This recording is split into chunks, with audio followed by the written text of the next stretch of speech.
sir. Without further ado, man, welcome to another episode of Interviews with the Foreign Magazine, where we go beyond the veil, beyond the surface, into the thoughts, ideas, and perspectives of each guest that we sit down with. And today, we got a special guest, man, somebody that's making waves in the industry right now. We got Ashwin Gane in the building. What's going on, family? How you doing? Just enjoying the holidays, and I'm just enjoying the break. Yes, sir. Yes, sir, man. Definitely glad to have you on the platform, man. Speaking of the holidays, though, what was your holidays like? My holidays was not working. That's a holiday to me. Is if I'm not working, I'm on. That's good enough. What's a regular day of work for you? You know what I mean? Oh. To the point where on the holidays you can finally decompress and kind of just chill for a second. Cause you strike me as somebody that like grinds, as I pay attention to your movement, man. You've been doing this for quite some time. This is not new to you. And you got a certain drive and work ethic, behind you. So, what do your average day look like to the point where when New Year's come, you like, let me take a break? The thing is, it varies day to day, and I decide my own schedule. So I'm my own boss. So I create a little schedule every day, things I need to do. Sometimes it's I just need to make some music, or I need to listen to what I've done. How do I improve it, or come up with a marketing plan? That's like an average day. But sometimes I may have an interview, for example, like what we're doing now. Mm-hmm. Then I had a plan around that. A Zoom interview, but a lot of planning, a lot of writing. I like to write down what I need to do. For sure. And you say that has been, something that's been working for you. Like, at what point would you say that you actually start sitting down and organizing your schedule?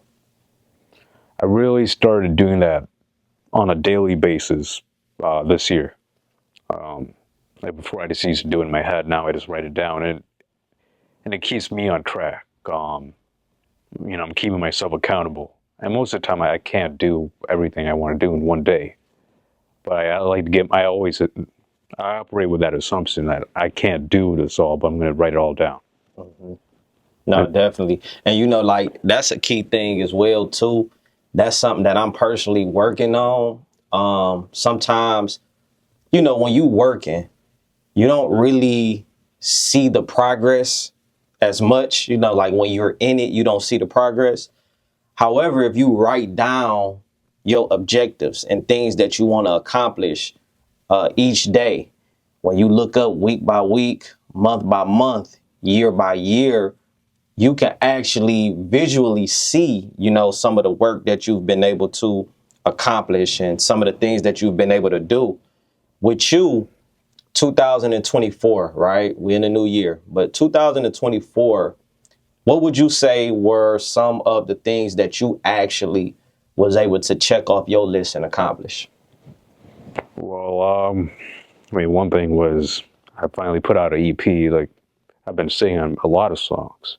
So to finally put out a body of work was new to me.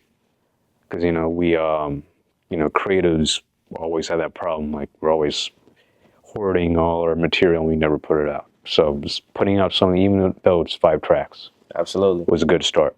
And I would like to think that I'm taking back control of my, not just the creativity, but the business end. So that was good. Because, you work with a lot of people and you're not always in as much control as you would like to be. So I found a way to, create more control for myself. Absolutely. Before we actually go into it, when you talk about, being able to have control, that's a struggle. That kind of plays a factor into how you are when you in the studio, what you end up producing. When I guess going through some of those things that you went through, because just in kind of knowing a little bit about what you have and had going on, you actually had a few little issues in terms of the music politics or industry politics. What was the most difficult time, or thing that you experienced during that time that, you would say? Well, And I always pride myself on being able to see right through them, right? Most of the time I do. But sometimes people on your team, they may not see what you're seeing. So, but it is a team effort. So because it is a team effort, I go with the team. Sometimes you bring on board people who aren't acting in your best interest. And even if they could, well, let me rephrase that. Even if they wanted to, they don't have the ability to do it. A lot of the people floating around in this industry are what I call people with legacy knowledge. They may have been effective in the past, but it doesn't work the same way now. And you got to keep yourself on your toes. And most people haven't done that. Oh. But then they walk up to you like, well, I did this 20 years ago. Okay, that's great, but what have you done now? It's like, well, and then you know, response, of course. And a lot of I'm going to give you some game right now. It's a very common trick. So what a lot of people do, they'll offer you, they'll dangle a service in front of you, and they'll say you're great. You know, you have a great body of work. Blah blah blah, all this great stuff. Like, we're ready to go right now. You sign a contract. They're like, well, you know, we were listening to what you did, and we feel like you need to start over with our people. So a very common trick. You say completely just repackage you, just everything. Yep. I guess my question would be, is that a bad thing? What makes that a bad thing for you? It's good and bad. Number one, they don't understand what I've done because they haven't actually looked at it. Number two, they're taking a guess themselves. They don't know. So how they don't actually know. They're taking a guess. No one really knows. Mm-hmm. So why should I go with your guess instead of my guess? When I'm the artist and I'm the one that's producing the music, I know my sound. I know what my fans want to hear from me, etc. Exactly. Yeah. And, you know, a lot of times it's half-baked. You know, they're doing it just because. Like, yeah, so why are you doing this? You'll never get a response because they don't know. Got you. They're trying to figure out what they're going to tell you they know, but they don't know. Yeah. Yeah, no, 100%, man. And that, man, like you say, last year, you finally got to do it, man. You finally got to do it with your EP, Got It. 5 tracks. I believe you shot maybe like 3 visuals or so. I did 3 videos. Yeah. Talk a little bit about the process with putting that together, man. I think that you put together a nice body of work, you know, with that EP. What was your thought process going into it? Do you feel like you executed it?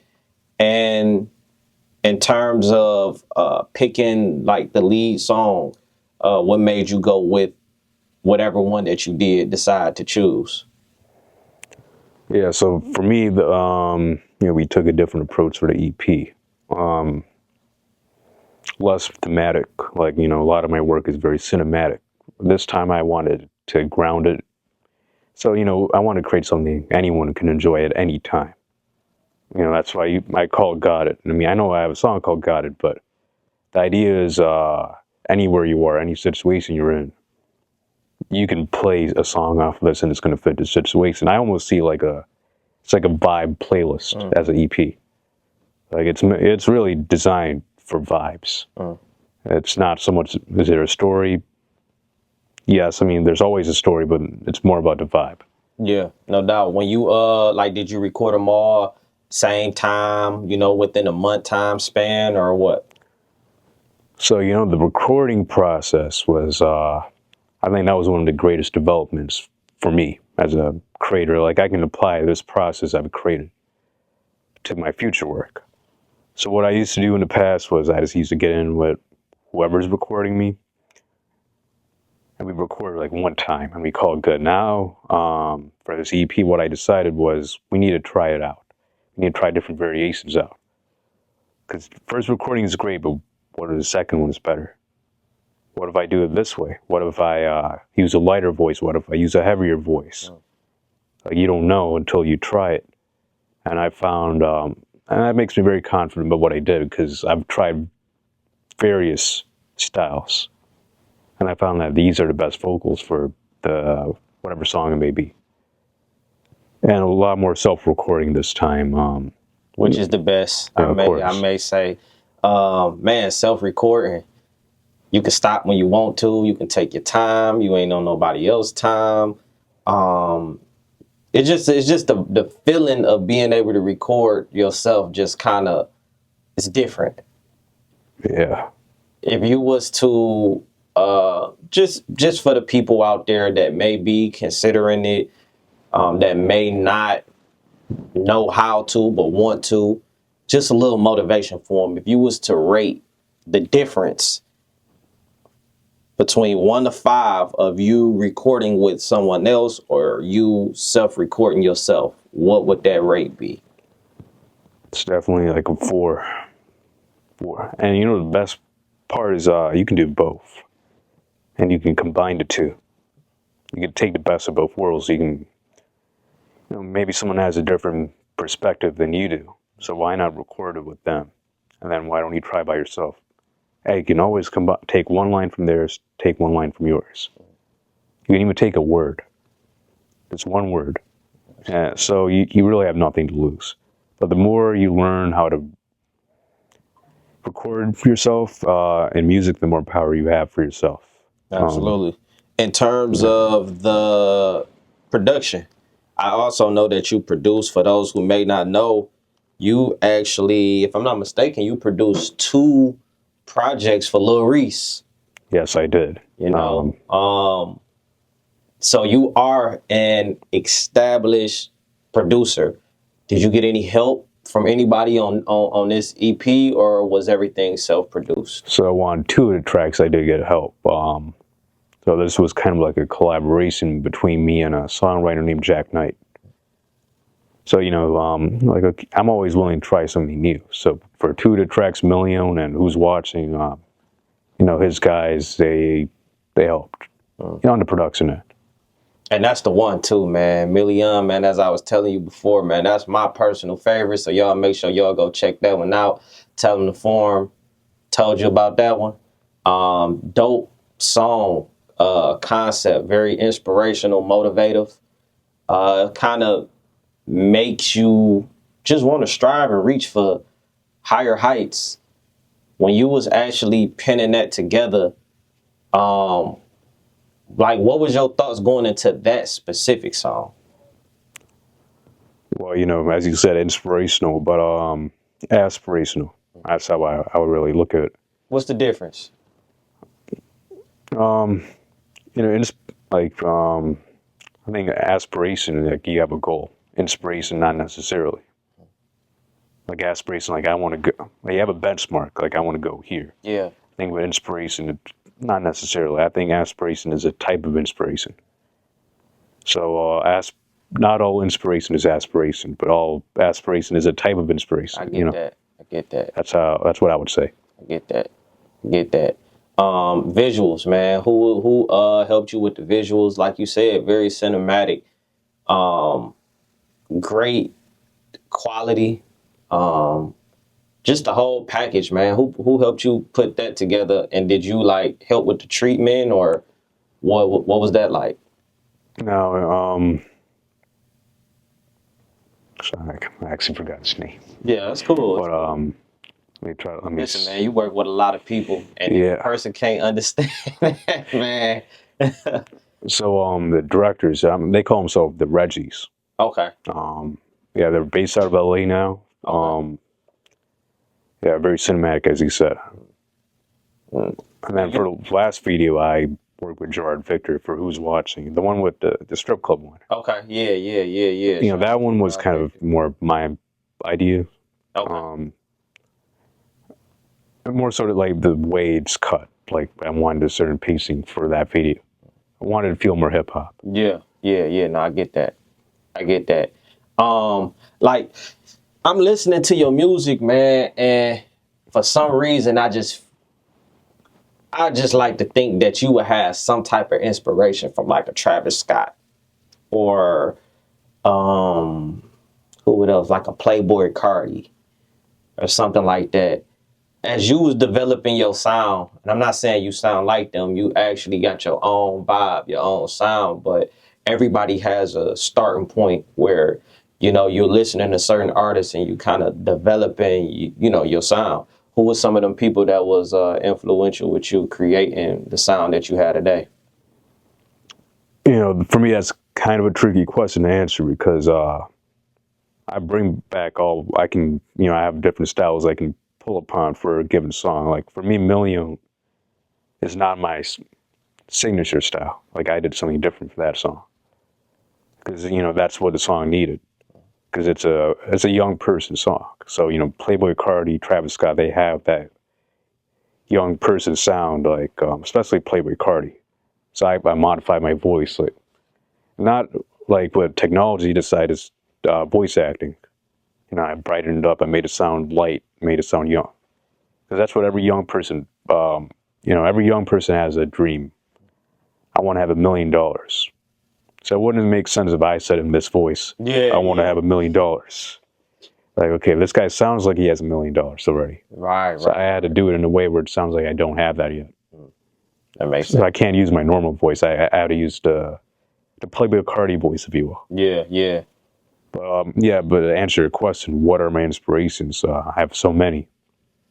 One would be Dr. Dre. I know, like, as a producer, that's one thing, but as a rapper, I feel like he's underrated. Yeah, yeah. Because every time he's on a track, he just sounds cool. Like he grabs your attention, very commanding. Dr. Dre got the voice. This is just me pushing back just a little bit for conversation. He got the voice, but a lot of people say he don't write his own music. No, he doesn't. He doesn't write. What's your thoughts on that? On artists not writing their own music? Do you feel like that take away from them, even if they are able to create hits on their own? No, not at all. Because it's like a movie. Actors are good at acting, but are they good screenwriters? Not all the time. Mm-hmm. And a vocalist, they're an actor. They're not. They don't have to write a good melody. 'Cause maybe that's not their talent. Mm-hmm. But an artist, they're a curator. They do more than just sing. They create a story. They're the ones who are in control of the overall story, but they may not be the best lyricist, Absolutely. but they're good at directing. And Absolutely. I think Dr. Dre is a great director. I see myself as a director. Who would be your number two? Like if you was to do a five, who would be? You got Dr. Dre. Who you got after that? Future, yeah. He has a really good cadence. He's laid back, but he's also powerful at the same time. That's a very rare combination. Number three. I was about to say Pop Smoke, but I just sound like Pop Smoke without really trying. So people say Pop Smoke all the time, but I don't really sound like I sit there and I practice a Pop Smoke No, that's voice. your natural voice though. If you know, like, you know. Yeah, exactly. Number four. Number four.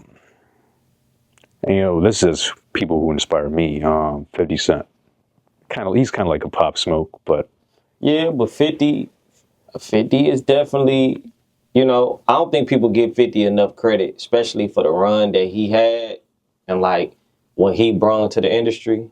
Yeah, 50 definitely. I can see that. yeah, he just sounds at home like he's not trying. But that's what makes him sound so confident. And to get to that level is very hard. Where you just sound like you're effortless, rare talent. I'm glad you said that is the thing, is his effort, just being effortless and just kind of feeling like he at home. What you're explaining, you got your people that you draw different things, different elements from. It's not necessarily that you sound like them. You know what I mean? It's the like you said, the cadence. This person may be the voice. This person may be aura. This person may be production. You know what I mean? So, for artists, I think it's important to really pay attention to everybody and draw different things from different people outside of literally rapping or literally making a song? Like, what are the characteristics that they have that you can pull from? So that's dope. Number 5, lastly. Number 5, I feel like Eminem is a great storyteller. So for me, Eminem, and his EP, I mean, there's not too much Eminem influence, but just overall. Yeah, yeah, still got a story that you can follow, or Yeah, like even if it's not as heavy as I usually do it, there's still, you know what the song is about. Yeah, yeah, You know what Million is about, like as soon as you play it. And absolutely, to me, that's just storytelling, even if it's at a small scale. absolutely, absolutely, man. Well, man, you a jack of all trades, man. You Oh got your yeah, hands in a little bit of everything. So now, man, we got to talk about the movie that's been going crazy all around the city. I mean, I can't speak for everywhere else, but definitely for the city. I'm talking about on every platform, radio station, um, everywhere, man. Trap City, man, with Jeezy in it and Brandon T. Jackson in it, man. What role do you got in that movie, man? I've been seeing your name pop up everywhere in regards to the movie. so I have a few roles in this movie.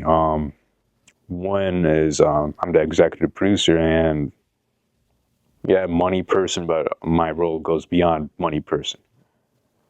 I'm also the post production supervisor, and I felt, and I didn't do it because I just wanted to. I felt like I had to do it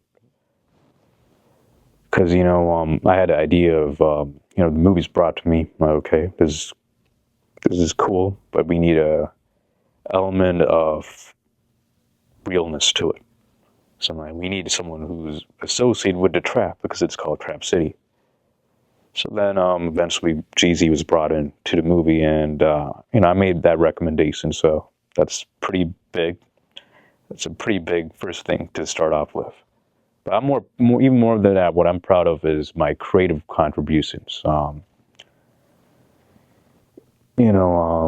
watched the movie in the cutting room floor many times, and I cut out a lot. Because, a lot of people would say, oh, we need to keep it in. I'm like, no, I don't, it's not contributing, so you cut it out. A little bit like Stanley Kubrick, he's a perfectionist. I would love to be like that. I'm not saying I'm quite there yet, but this was my first start. Oh, And, I started on this movie probably 2019. So, and it takes a while for things to really roll out and for it all work out. And also for the color grading, that was something I was involved with. That's what as you said, jack of all trades. So when I was a kid, one of my hobbies was Photoshop. So I was always good at color grading. So I gave the color grader a reference, like I need you to make the movie look like this. And then I would watch every frame, like I think this looks off. yeah. You need to make it match. So because it needs to look like a movie. And I think that that's one of the biggest things with like independent films. Don't look like movies. Just look like recording. Exactly. Because that camera is not true to life. It's designed to be flats to give us the freedom to sculpt whatever color scheme we want. So we have to have that. Wow, that's a gem. Hey man, y'all make sure y'all take that in. That's definitely a gem. When you say like, I guess my question would be, when did the interest for movies begin? Because you do production, you write, you into movies. Like, was this something that you always like were into? Was this the first project that you ever like participated in to the magnitude that you did? Like, I was always into movies.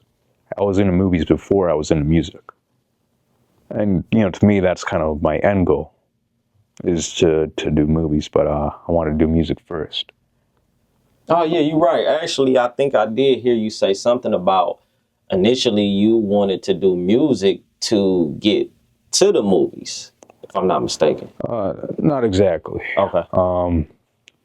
I felt like music was something that was more manageable, well, easier to do. I don't want to say easy. You don't require as many resources to do music as film, and that's why I started with music first. And then I just got so good at music and why don't I take a stab at it right now? But I always had the cinematic mind. I always wanted to create a world.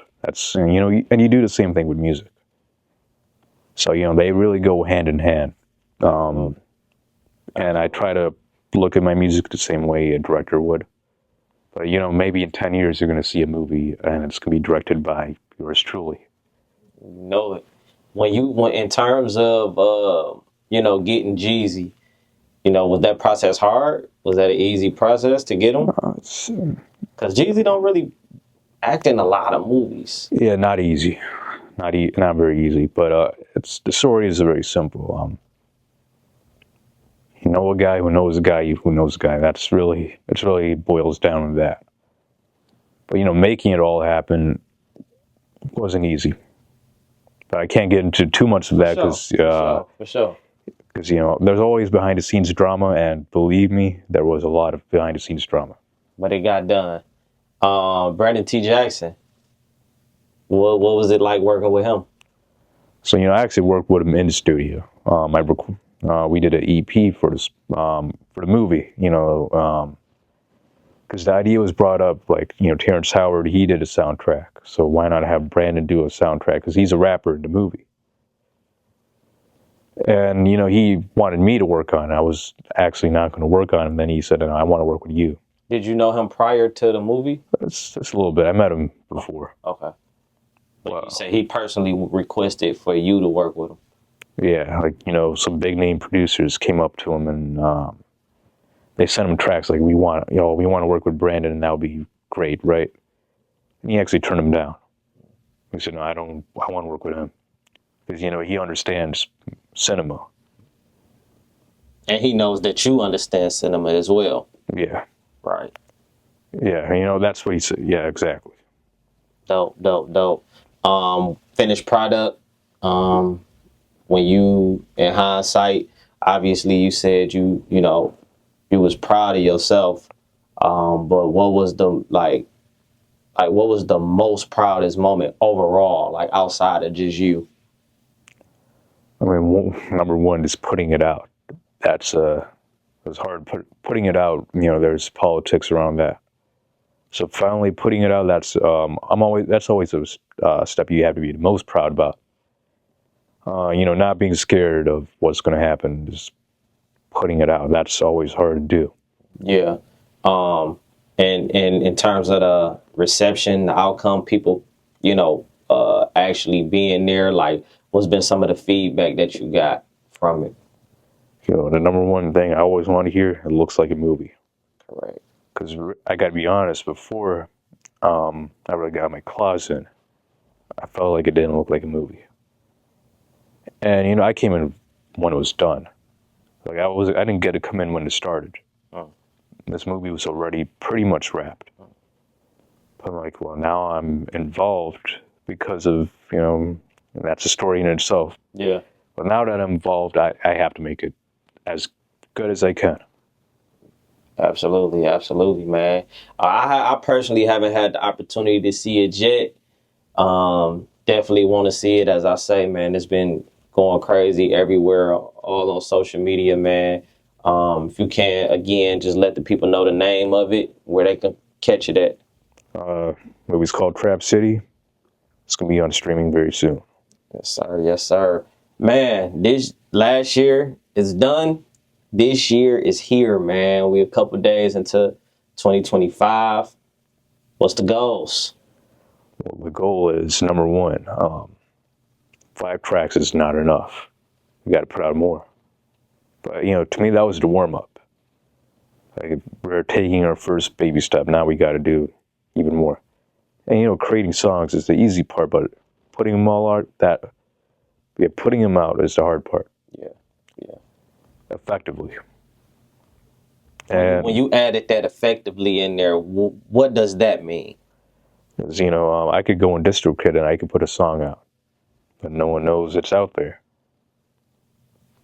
So, just releasing it is one thing, but really putting it out is a whole different matter. Yeah. Press run, roll out, all of that. Yeah. Do you I guess for like your rollouts, do you do that yourself? Do you have help with that? Like, I or have mean, you ever done one? Yeah. I've done limited rollouts. I always believe in, you don't want to jump in before you're ready.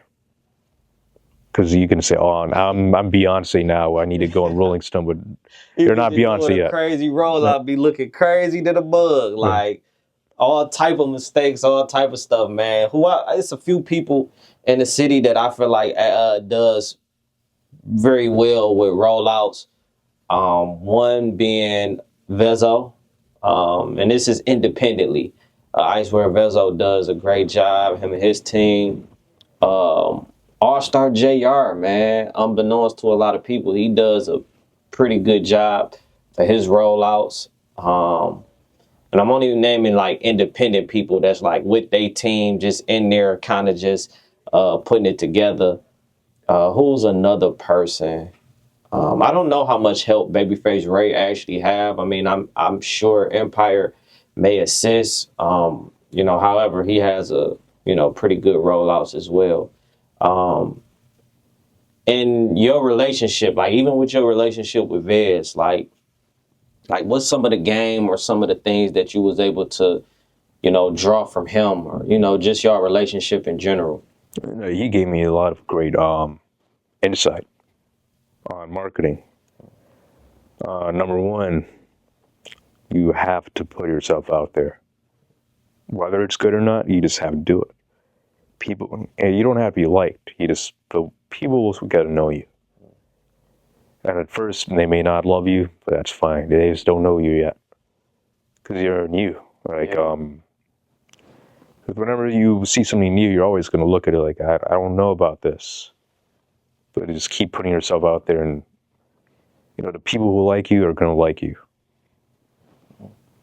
When you think about, just lastly, when you think about the heights that you plan on going to, right? And with more success comes more hate. With more money comes more problems. As you elevate, people gonna try to disintegrate. You know what I mean? So like, are you prepared for that? Well, the good thing is I've had a lot of experience already with people trying to tear me down. That's part of what I have to work on every day. Like, how do I stop this person from tearing me down? Yeah, I mean, I'm kind of, as I said, used to it, so it's no longer a big deal to me. But I knew early on that was going to be the price to pay. The road to greatness is not an easy road. Absolutely. Absolutely. Absolutely, man. Well, I'm definitely rooting for you, brother. Much success to you. You got any last minute words, any last message, anything that you want to say to fans, supporters? Right now at the time, talk to them. Well, number one, you got to go over check out the Form magazine. That's the first thing. Gratitude. Number two, the God EP is out now. And, as I said, any situation, there's a song on it that's going to work. And this is just my warm up. The entree's coming. Sir. Yes, sir. That's what it is, man. Y'all make sure y'all tap in, man. Be sure to follow them. All social media platforms, man. Go get that Got It. Add it to your playlist, man. Turn him up, man, as he continue to turn up, man. That's what it is, man. Ashwin Gane, Foreign Magazine, Pulse of the Culture. Let's get it.